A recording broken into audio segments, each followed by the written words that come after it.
வனவிலங்குகள் ஊருக்குள்ள வந்து விவசாய நிலங்களை சேதப்படுத்துறது இப்ப ரொம்பவும் அதிகரிச்சிருச்சு. அப்படி சமீபத்துல கிருஷ்ணகிரி மாவட்டத்துல காட்டு யானைகளால சில விவசாயிகளுக்கு சேதம் ஏற்பட்டு இருக்கு. அதை பத்தி இந்த வீடியோல நாம பார்க்கலாம். ஒசூர் பக்கத்துல இருக்கிற போடூர் பல்லுங்கிற வனப்பகுதியில இருந்து கிட்டத்தட்ட 80க்கும் அதிகமான யானைகள் இரவு நேரங்கள்ல பக்கத்துல உள்ள சில கிராமங்களுக்குள்ள நுழைஞ்சு அங்குள்ள ராகி நெல்லுன்னு சுற்றுப்புறத்துல உள்ள 20 ஏக்கர் பயிர்களை காட்டு யானைகள் சேதம் செஞ்சு இருக்கு.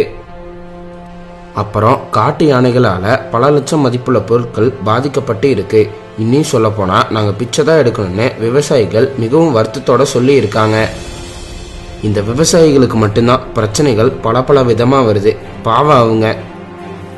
அடுத்த வீடியோ பார்க்கறதுக்கு முன்னாடி கீழே இருக்கிற சப்ஸ்கிரைப் பட்டனை கிளிக் பண்ணி எங்க ஃபுல் மீல்ஸ் சேனலை மறக்காம சப்ஸ்கிரைப் பண்ணுங்க. கூடவே பக்கத்துல இருக்கிற பெல் ஐக்கானையே கிளிக் பண்ணுங்க.